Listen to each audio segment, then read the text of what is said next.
Okay, welcome back. Long-awaited break after summer. Nearly said Christmas.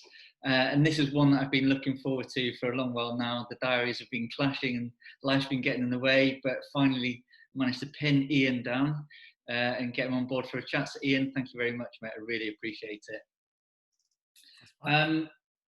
Like I do with all of these, mate, just if you could give us sort of a brief introduction of who you are, what you do, and sort of how you got to where you are now. I really enjoy learning about and sharing people's experiences and what shaped them into who they are and what they do now. So over to you. Thanks, mate, and also thank you for the opportunity, mate. I think it's great and nice to see you again. It's been a while. It certainly has been a while. Right, so who am I? My young, troubled man back in the northeast of England back in the day. I was pretty disgruntled kind of upbringing, if I'm honest. And then we all love each other, don't get us wrong, with family and stuff, but it was three mums, three dads, and you kind of pass from pillar to post. That's kind of how it was. At 15, 9 months, my father said to me, "What are you going to do with your life?" I said, "I've no idea. Go and join the army." So I didn't exactly want to go into that stream at that time of my life, but I was kind of pushed into it. And I never regret it. It's been absolutely amazing. So at 16, I did join. And then I spent the first 10 years infantry. And then I joined a specialised unit where we were, I guess, the experts in training, delivery, and also managing lethal risk within the British Army. I spent the last 13, 14 years serving within that regiment. Highlight career path while serving there, I guess, is the Royal Military Academy Sandhurst, where I met you. Yeah. Which was a super time. I'm sure we'll come on to shortly. And I've also spent numerous years on operations around the Middle East or in the Balkans. And then after my 23 and a half years full service, I left the military, 40-year-old. And then I joined a company. My first kind of civilian job was with a law firm in the middle of London. And I was a legal assistant. So any soldier or veteran who had kind of PTSD or any mental health issues, I was the individual that kind of helped and supported those going through the claim process. Very, very encouraging job. Loved it. Only part-time, so I wanted. And only for a short period of time, only 6 months. And that was the contract that was required at the time. Yeah. I then joined a company where the last 18, 19, 20 months, I've probably spent more time overseas than what I did whilst I was in the military. Bonkers. But I was delivering leadership training to many different sectors, many organisations in different environments and different cultures. So I spent, like I said, 20 months doing that. And I then started to think, well, what's next? What's next for Milton? Things with the army. Every 2 years, you kind of, the job that I had, it was very much every 2 years you moved on. Yeah. You know, so what's next? What's next? What's next? And I decided to go by myself. I set up my own business called Coaching Centered Leadership. I'm the founder and managing director. I'm very fortunate to have some outstanding individuals on board with me at board level, and also numerous consultants who are certainly experts in the field.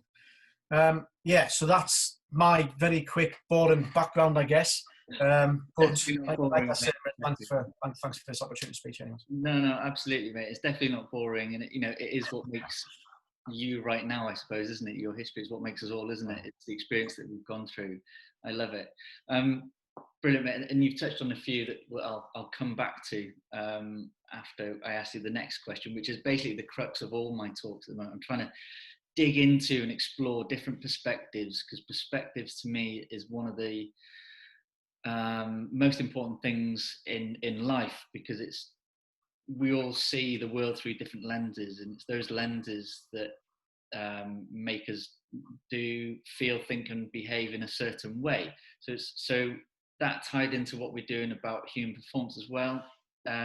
It's exploring different perspectives. So would you share sort of what your perspective, what you think human performance is, how you sort of categorize it, or what you call it, and how you look to develop it, especially having moved from the military and now into your role, setting up your own business and sort of developing your immediate circle and then offering that to your clients?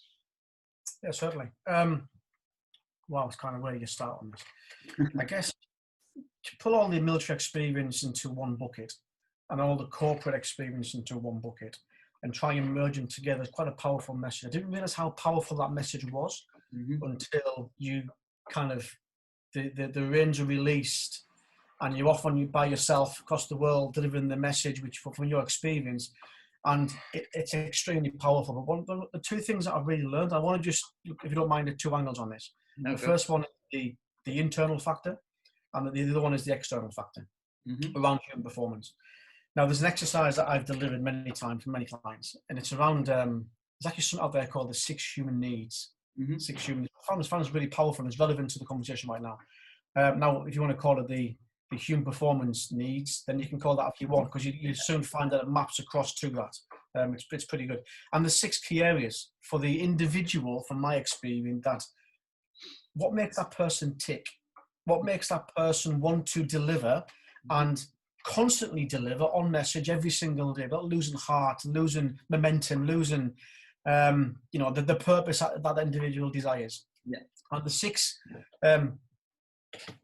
human performance needs that I've kind of came up with and I've been using is the first one, certainty. I wanted to imagine now you have a bit of paper. Anybody watching this? A bit of paper and draw like a spider's web. All right, so you've got 6 different points. So a line, 3 lines, and you've got 6 different points. The first one's certainty. On the end of the first one, just put certainty out there. And it's belonging. The third one's contribution. And the fourth one is valued. Not value, valued. And the 5th is growth. And the 6th is purpose. And this exercise that I found really useful to understand each individual is around the first question: how important is it to you to feel like you have certainty on a scale of 1 to 10? So you okay, 0 to 10. You've got 0 in the middle, 10 in the end. And they then put a cross as to where they feel they are. How important is it for you as an individual? What does certainty look like? It may mean different things, different people. For me, it may mean financial. So I need to have a wage every 12 months in order to pay the bills and provide for my family like I would like to do that. Yeah. For you, it may feel, it may be something like, I just want to make, money is not a problem to me, but I might just want to have a job.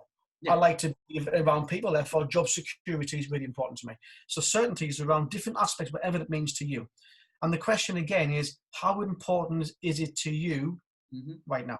So they'll score it, 1 to 10. Let's go for my example of 10, for my specific certainty example around how I think. The second one was belonging. And once again, a sense of belonging, the same question. How important is it to you to have a sense of belonging to people, to an organization, to a team? Yeah. And there you go, okay, well, that's important. Let me give you an example. So imagine now, Ash, Ian O'Brien, Daniel Bourne. I've watched your other series, and great guys. Imagine you 3, us 4 working together, and you then say, guys, we're not going to go for a meal tonight or a drink tonight, and I wasn't invited. That would make me feel really bad, because I like to be part of a team. But all of a sudden, you 3 are going somewhere, and I'm not involved. I'm like, wow, that's going to affect how I am. But it's so important to me. But you don't know this right now. Yeah. But to me, I'm like, wow, am I doing something wrong? This is crazy. Why am I not invited to this team thing? Anyways, that's what I mean by the sense of belonging. Yeah. Are you still with me, Ash? I'm writing it down, mate. Yeah. Right, but the next one's contribution. How important is it for you to contribute to the team? How important is it for you to contribute to the purpose of the organization, or the vision, the mission, or whatever people call it these days, right? Because there's many different variations. And once again, from 0 to 10, they then make a mark to how importantly they feel they would like to contribute on a daily basis in that team environment. Yeah. Great. The fourth one was around being valued. It's quite important because people like being valued in different ways, through words, through financial reward, through just an email, just some kind of written text. Yeah. Me saying to you on a daily basis, Ash, really good job there, mate. That's fantastic. Oh, thanks. That could really mean something to you. And if no one says that to you, but words are really important, you might again feel like, wow, no one's telling me that I'm doing all right, but you might need that.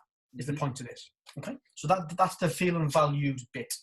We then have the growth, which is the fifth stem. Now, what I want to say here is this kind of diagram that I'm kind of hopefully putting in people's mind is it can change every 12 months. Yeah.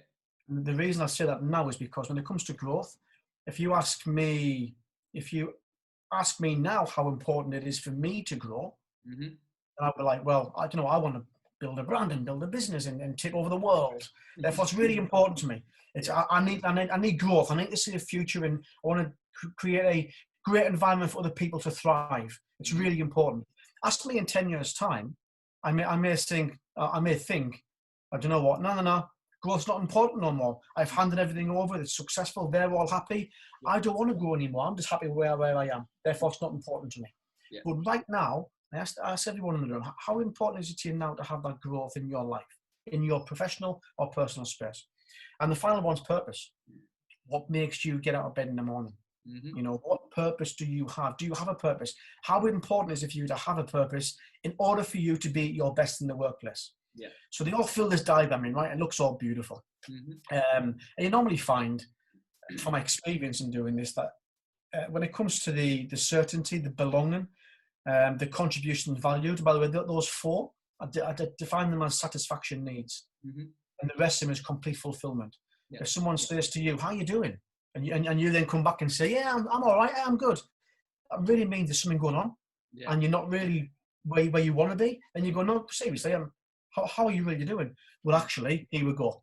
Because the purpose and the growth hasn't really been fulfilled. So the 6 complete the circle. But actually, the first 4 are more around satisfaction needs. I then ask them the next question. Okay, so they've now got a pictorial view of where they've marked on this stem of each different area. And I say, let's get real with each other. Where are you right now? Right now in the workplace, where are you? So certainty is the first one. Yeah. You got yourself down as a 10, as an example. Yeah. That's really important to you. Where are you right now in relation to how that looks in your mind?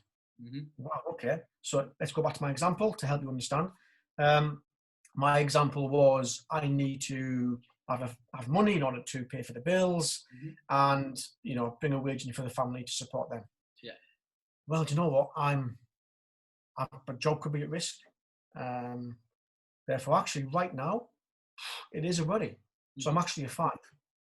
And all of a sudden, you can start. The point of this is you can start seeing gaps around each different stem. Sense of belonging.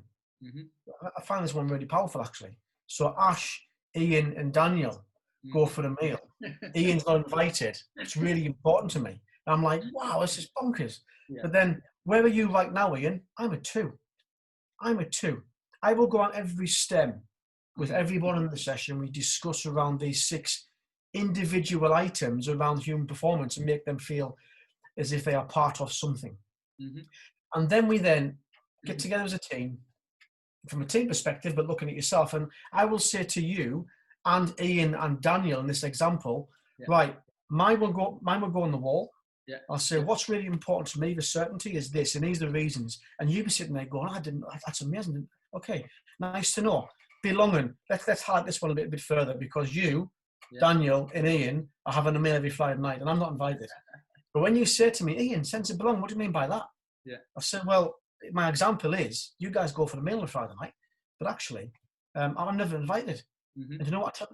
The feedback that I normally receive? Yeah, but you've got family at home, and we always think on a Friday you want to get back to your family and do this. Yeah.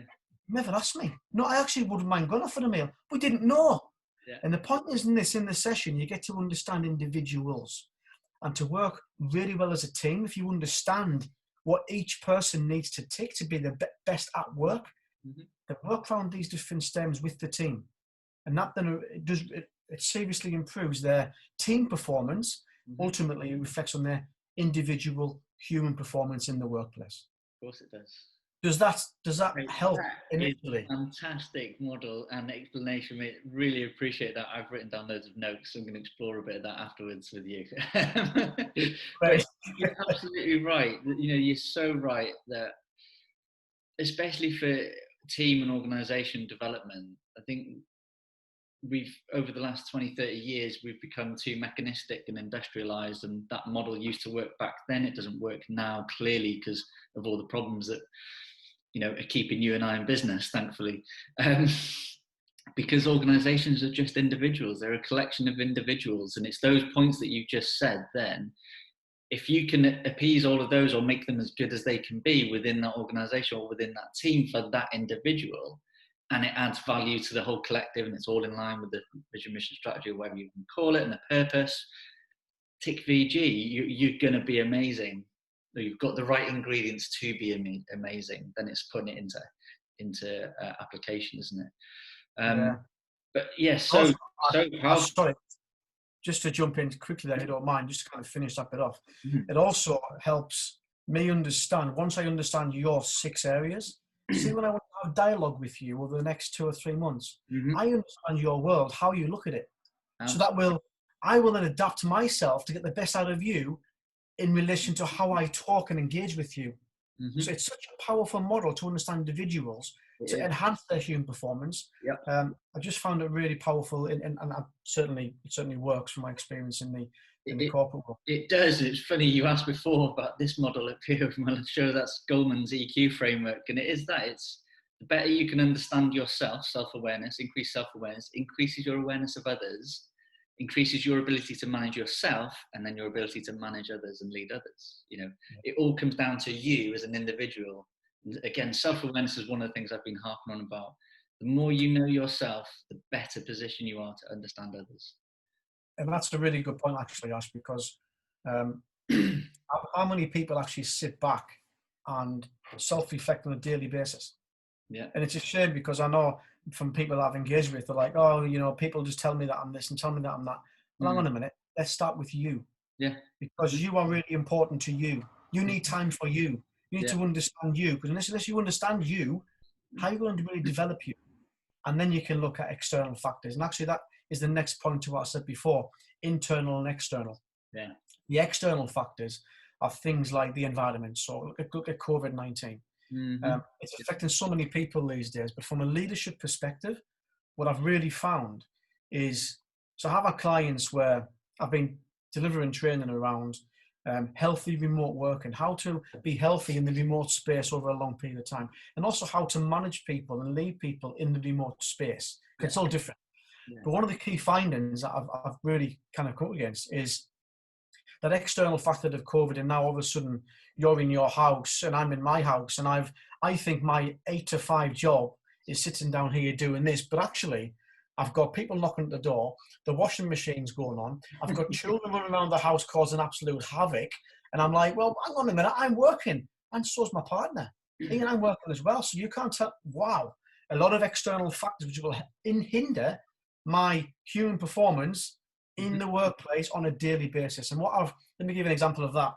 There was a particular woman in Spain. She worked for an awesome organization in the renewable sector. And she says to me, Ian, I'm finding it really hard right now because I'm professional. I'm in charge of loads of people. I said, yeah, well done.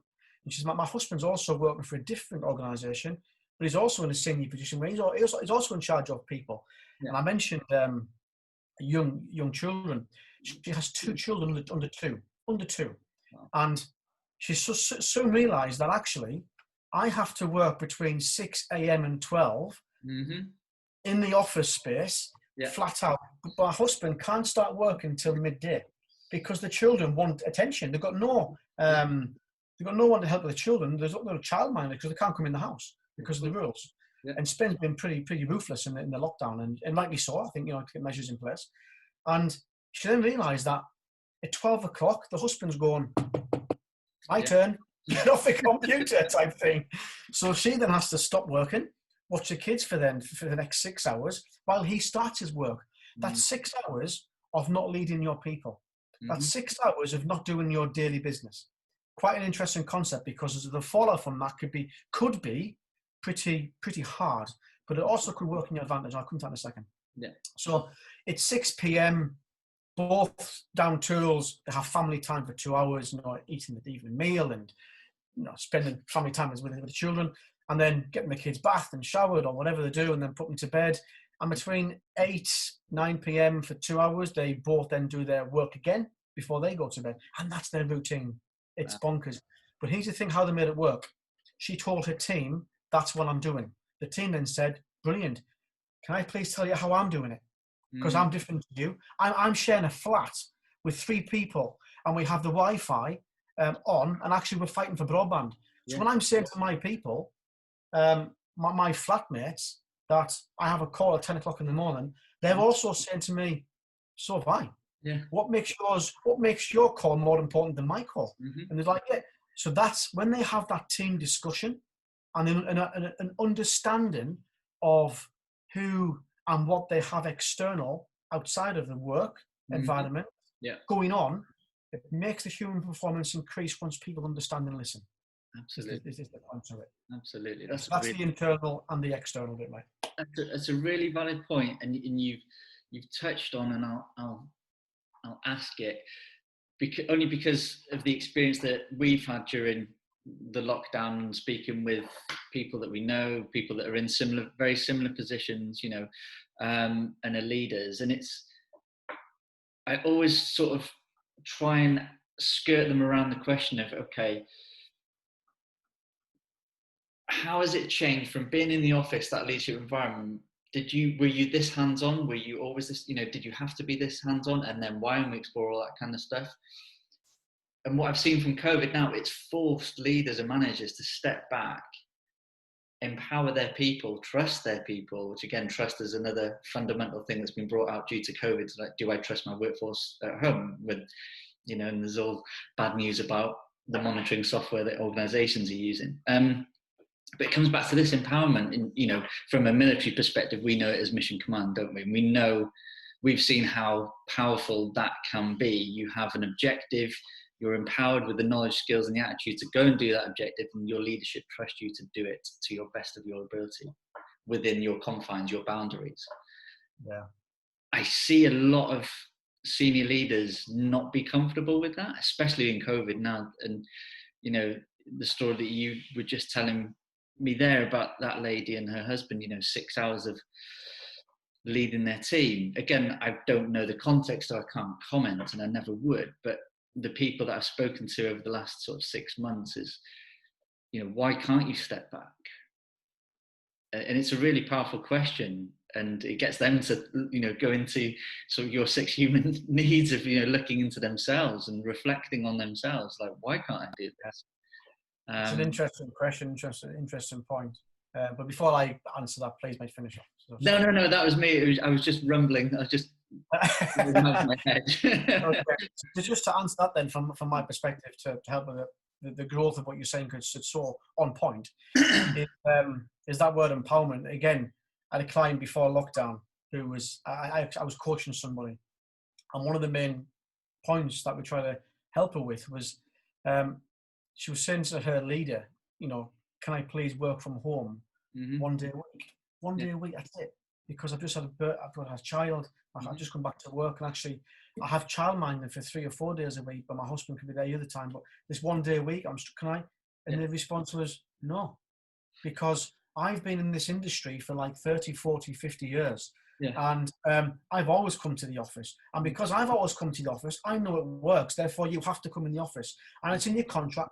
Yeah, but can we be flexible on the contract just so I can? No, you have to come to the office because that's how we do things around here. I'm like, wow. I tell you what, since COVID, because that individual has never experienced the working from home environment. Now he's had to adapt because it's outside of his control. You have to now do this. Yeah. And he's now suddenly realized that he has to empower and trust people even more, which was his biggest downfall at that time. He didn't trust them. He needs to be the person that's looking over the shoulder, saying, what you're doing, do it by that point and bring it to me and let me check it. Now it's, wow, I can't speak to this person between 3 and 5 because that individual is now making dinner for the children. And if he doesn't make dinner for the children aren't getting fed. Yeah. Wow. But then when she's going to capture, you know, an email came through at 9 p.m. last night because she's putting the hours in around the schedule that works for her as an individual. Yeah. But it takes me back to a little bit of a, I love these conversations, by the way, you probably tell. I love, I love it. I get a bit deep. I'm so sorry, mate. I'm so sorry. Good. The other example I've got from that is it goes back to that mission command stuff. Mm-hmm. And there's a I'm sure you know the guy called General McChrystal. He wrote a Team of Teams book, really good book. Not very well. He was interviewed, and I'm not sure this has been mentioned, if it hasn't in your previous sessions, but he went to West Point, which we've been to, by the way, and we came back victorious. He went to West Point when he retired, and he spoke in front of hundreds of potential officers who joined the military officer ranks. And one of the questions came back to him and said, "What kind of leader were you to make you go from, a second lieutenant from the British Army kind of rank structure, for people to understand, to being the lead of coalition forces and operations? What kind of leader are you?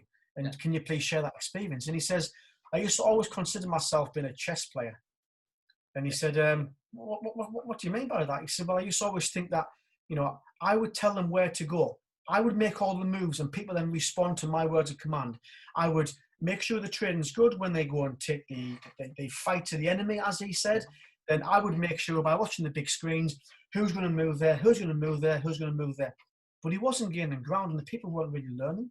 They were just being reactive, and they wouldn't make a decision. They weren't empowered to make a decision. And the worst decision you could ever make is not making one. Make a decision. He then said, "But then I considered myself to be a gardener." And they were like, "What? What do you mean by that?" He said, "Well, what do gardeners do?" And people in the crowd said, "Well, they grow plants." He says, "No, they don't.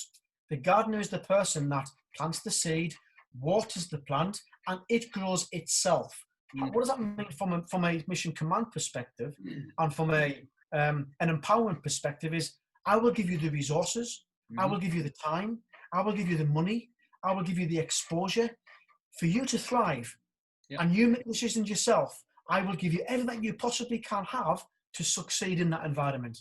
So he cast himself as a gardener, where he really prevailed as a top class leader within the US military.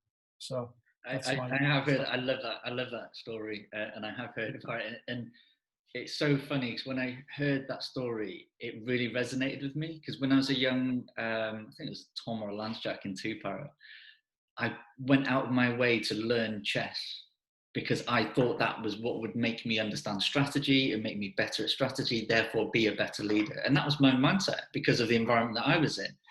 And it wasn't until I stumbled across coaching and was brought into the coaching fold that I realized, no, okay, it might make me understand strategy better, but it doesn't make me a leader at all. It doesn't help me at all being a leader. For all those points that you've just said there, and Stanley McChrystal obviously puts it in far better words than I ever could. It's a brilliant analogy, and I share that story with a lot of people and a lot of work that I put out as well, because it is a perfect example of setting the environment and letting the people do what they need to do. Yeah, you're right. And that word there, setting the environment, I guess it's a mindset around the building the right culture. Building the right culture in order for people to thrive, in order for each human to perform at their best. The culture's got to be set from top down. Because if it's not, then things fall by the wayside. And well, you're not doing that. Therefore, if it's okay for you not to do it, I won't do it. And then that's the culture that's being set within the organisation. It's interesting. And do you know what? Not that the military is the be-all and end-all, but do you think there's a lot of things that the military do well that we can and we do bring into the commercial environment and the civilian sector? And I'll give you an example of what you just said. Like we espouse values-based leadership, don't we, in the military? You walk your talk, you set the example, which will then encourage the culture to develop because it's an emergent property of actions. Do you think there's a lot that the military can bring? And I know you touched on it earlier. You said that we undervalue ourselves in the military in relation to our civilian counterparts. Yeah, no, you're right. And to answer that question, it's funny. I had a session last week with an awesome client, and we were talking around building a culture. And I asked them on the first in the first couple of slides, what are your business values? And I thought, everybody was on mute. They weren't on mute. They just Oh God. understand the business values, and it isn't their fault. No. It isn't their fault. It's because they just haven't been brought up in the organisation to really understand the values. Mm-hmm. Whereas the military, they have a solid framework, and that came in a good few years ago now, I think, where they had I'll test myself now, the values: selfless commitment, respect for others, loyalty, integrity, discipline, and courage. Mm-hmm. Were the values of the British Army, and everything that we did was based around those six values. Yeah. But what I do say to organisations is the values are fantastic. If you get the values right, you then have the culture going around it. You're setting the culture once you live by your values. So when somebody says, I couldn't make a decision, therefore that's why we failed doing that. When you go back to the values, actually courage. Okay. Mm-hmm. Why didn't you make a decision? What courage didn't you have? Yeah. So you're holding people to account for not living by the values. Absolutely. And therefore, people don't understand how they can link when things don't go right in the workplace, why they can't link that to a value when you have that interaction with that person. Yeah. And I guess what I'm trying to do when I speak to people is understand the values in detail, and then you can hold people to it. When I say to account, I don't mean that in a negative way. No. I mean to have in their armory to have the conversation through a coaching methodology to understand why they didn't do that and relate it back to the values.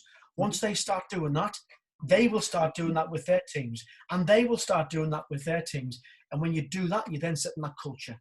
Absolutely. And the military do it extremely well. When I left the army at that time, and they brought in the military brought in also the leaders. From the leadership code. What does leadership look like? Well, live by these leaders this leadership code, and that's how you're going to be a good leader. Mm-hmm. And actually, if you look through it, they're pretty good and they're pretty solid. Yeah. I won't explain. I could do, but I don't want to. Live by example, encourage thinking. Anyways, big one. No, it's good. And you made a really valid point there about the accountability, and that comes with empowerment. You empower people, you have to hold them to account as well. You can't have one without the other. Because if you on the other side as a person working for an organisation want to be empowered, then it's on you. You have to have 100% accountability as well. If you don't do something, it's on you. You can't have empowerment without accountability. It doesn't work. But do you know what, Ash? People actually want to be held accountable. Mm-hmm. Yeah. What I found, people want it. Leaders don't think they do, but actually they do. But the only way you can hold people to account, from my experience, is to have the best effect is by empowering them to think of how they think it could be done. Yep. And if you look at the word empowerment, look at the E for leaders, the encouraged thinking. Start with the encouraged thinking. We have been asked to do this. Yep. That came from senior. Okay, guys, what do you think? How can we do this? Encouraged thinking. Your team think about it, and all these ideas come around. Great, thank you. Pros and cons of that. Pros and cons of that. Mm-hmm. Do a SWOT analysis. Do what you need to do around each one. Yeah. Then you come up with one that somebody's thought of, and that person then says, "Oh, can I take that on?" Of course you can. I'm going to hold you accountable. Yeah, brilliant. Because they own it, and they feel empowered to go and live by it and succeed, then they actually want to be held accountable. Mm-hmm. And that's the right thing to do. But it starts from leadership. The leadership really does affect their human performance, and it actually starts from that empowerment message. I think is really key in defining it. And as a leader, imagine how less busy you'll be if you do that, if you empower your team. Do you know what, mate? You and I, but it's just like, come on. It's shaved off weeks of workload to that individual, which is what they want and what you want as well. Yeah, it's actually a really interesting point. You triggered something off there when you said it. I was in a large bank about 12 months ago, and one of the senior leaders got on the stage in front of all the leaders within that function, and he said, "Yeah, leadership. Wow. Let me tell you when I'd made it as a leader." And I'm like, this is awesome. I love this. Here we go. Quite a powerful statement, right? He said, let me tell you when I knew I made it. Everyone's like listening. He said, when I walked into work and I don't do much. I'm like, that's really interesting, because he has planted the seed, watered it, given the training, the resources, the manpower, whatever that looks like, tangible stuff and intangible stuff. And they, as individuals, have grown, and they hold accountable. They're held accountable for different deliverables. And he says, now that I've created that environment and culture within my teams, as a leader, what I'm really now concentrating on is growing the businesses and the strategy. Yeah. I can now forget about the day-to-day squabbles, the day-to-day stuff, because I trust my team that much. Yeah. And we've had the empowerments there. I trust them all because we've all worked together for the last, it takes time. 6, 12 months before you build that trust. It's not an overnight fix. Now I have that. I come into work and I don't do much. I just look at strategy. I'm like, that's amazing. And from a leadership perspective, that's awesome. Awesome. Because you trust the people below you to just do their job. Yeah. Who are, because they're at the coalface, know more about that job than you do as a leader. Because you're so far removed. You might have known it back then when you were there, but now you've moved into a leadership role. Your job is leadership. Do that. Let the guys and girls do what they need to do. Exactly. Tactically. I mean, just to support that leader, though, I guess what he's also trying to say was, yes, I empower you and trust you to do that, but actually, just so I'm kept in the loop and I can help and protect you, every week, give me an update. Just a quick one-liner on all of the deliverables. That's where we are. And if you want to color coordinate, red, amber, whatever you want to do, but it isn't there to, I guess it can be there to make sure that they are still delivering, because you have a responsibility as a leader. But also when somebody's singing to that individual says, how are you doing with this? Very quickly, you can upbrief. Yeah, you've got the like information that you need. Absolutely. Yeah. So I'm not saying cut the leader off completely, otherwise you'll be out of a job. Don't cut the leader off. Update the leader once a week, once a month, whatever works for your function, just so he or she can protect you and the team. Is the main point. You're empowering them as well, aren't you, as a leader? You're empowering them with the knowledge that they need to answer the questions that they inevitably will get answered because they're in a leadership position. And they love it. Yeah, of course. That's really cool. That's really cool. They absolutely love it. An exercise that I like, by the way, to get teams to work together initially is, I'm conscious of time, so I'm not sure how long we're going on. Good. Wow. I'm sorry, I do talk a lot. The first exercise, or an exercise that I really like, is when any team can do this, even in the virtual space, and that is, what have you learned about yourself in the last 6 months, personally and professionally, and leave it there. Each team member, take 2 minutes to think about it, or prep them for the next day's meeting. That's the question, to have an icebreaker. When they come in there, what you find out so much about somebody from asking that simple question, what do you know about yourself in the last 6 months, personally, professionally?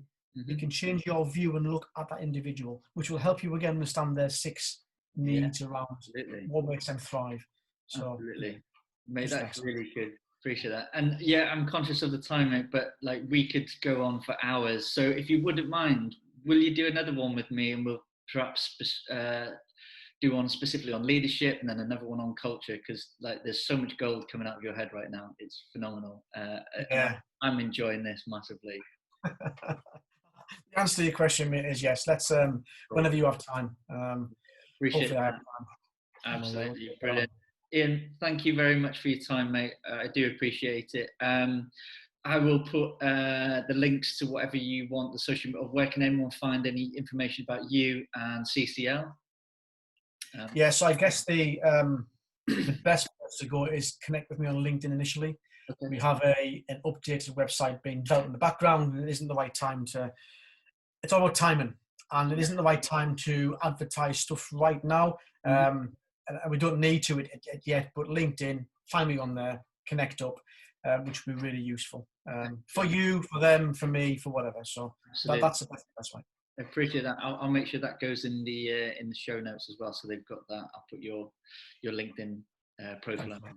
Mate, appreciate it. Thank you so much for your time today and all of the gold that is literally. I've written so many notes here. I need a couple of hours to go through it after this. Thanks very much, mate. Appreciate it. Thanks, mate. Good man. Take care. Cheers.